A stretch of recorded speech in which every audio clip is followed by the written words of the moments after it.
It's Monday. This is Mammography Mondays where knowledge saves lives. So, you've been told you have fibrocystic breast, but you have no idea what it is, what causes it, nor the signs and symptoms to look for. So, to begin, fibrocystic breast is not a disease. Back in the day, that's how medical professionals referred to it. So, a lot of patients still use that term. However, because of the knowledge gained from the research of women having fibrocystic breast, it is now referred to as fibrocystic breast or fibrocystic breast changes. So, what is fibrocystic breast? So, fibrocystic breast or fibrocystic breast changes is a common non-cancerous condition that affects mostly women who are premenopausal between the ages of 20 and 50. And we say common because approximately 50% of women in this age group have been diagnosed with fibrocystic breast. Now, to put it simple, fibrocystic breast is a thickening of the breast tissue that you or your provider can feel through the skin, and in which it feels lumpy or rope-like. Now, at this point, you may be saying, I'm one of them women. I've been told I have fibrocystic breast, and you may be, but do you know why? Blame it on the hormones. While the exact cause of fibrocystic breast is unclear, experts do believe, or they say, that it's caused by the fluctuation in our hormone levels, especially our estrogen levels. Therefore, you may experience that lumpiness feeling during your period or before your period, depending on when that breast tenderness falls under. But you may feel it before or during your period, and then that feeling goes away after our periods are over, which is why it is rare to see fibrocystic breast in postmenopausal women unless they are taking hormone replacement therapy or HRT. So, how does having fibrocystic breast affect you? Well, one, having fibrocystic breast does not always come with symptoms. However, along with feeling lumps coming and going in your breast, you may also experience tenderness, discomfort, or nipple discharge close to the start of your menstruation.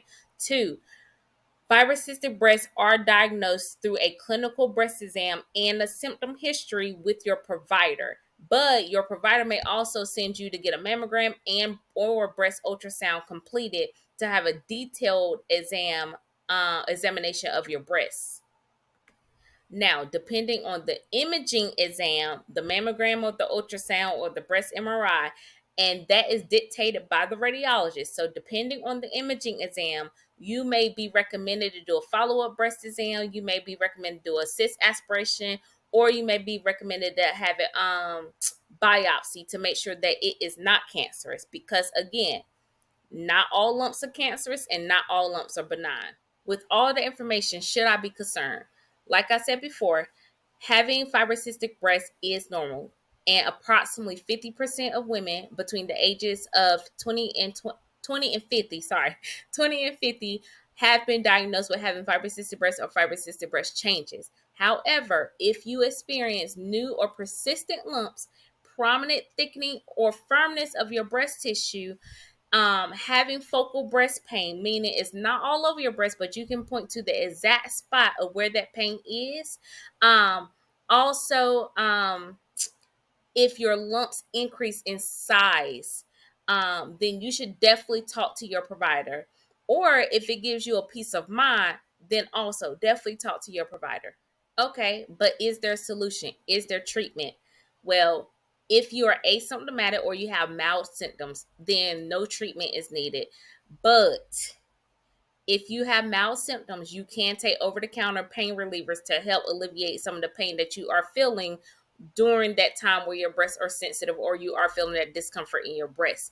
Now, if you are a woman that has severe problematic symptoms, such as you are having large cysts in your breast or large lumps in your breast, or you are having severe pain with your cysts, then your treatment options are to have it aspirated. It's called a fine needle aspiration, which means um, a doctor go in with into the cyst with a very fine needle, and they drain that cyst, and then the cyst kind of deflates. But that also lets us know if it's a cyst or if it's actually something else. But yeah, it's a fine needle aspiration, and that's called a cyst aspiration. So that is one of your options. Also, having surgically removed is one of your options, but that is all determined depending on what type of conversation you have with your provider. Now, I know that was a lot of information I just threw at y'all, And if you are interested in learning more about fibrocystic breast, you can go to mayoclinic.org or breastcancer.org. That is where I have a lot of my information from, or research a lot of my information from. However, there are more sites out there, but I also have my mammography book to refer to that I kept from class, and also my radiologist and my clinical experience. So I do ask my radiologist questions regarding anything that my patients want to know that I don't know the answer to already, or if I just want to know more about it more in detail, because some of my radiologists do love talking and I do love learning. But to recap, having fibrocystic breast is not a disease. It is normal. Again, 50% of premenopausal women between the ages of 20 and 50 do or have are known to having fibrocystic breast or fibrocystic breast changes. And remember, not all lumps are malignant, meaning not all lumps are cancer, and not all lumps are benign, meaning they're not cancerous. So know your body. And if you don't know your body, get to know your body. So you need to advocate for yourself and advocate for your peace of mind. Thank you all for joining Mammography Mondays featuring the Certified Tittologist. I do hope you learned something new today. Until next time. Disclaimer: I am not a doctor. I am a medical professional, and to be exact, I am a mammography technologist that loves to share knowledge that I have learned over the years and researched over the years so that I might be able to help someone gain knowledge that they did not have before, and they can make an informed decision about their health. Having more knowledge than the day before is always my goal. Thank you for taking the time and joining us today for Mammography Mondays featuring the Certified Tittologist.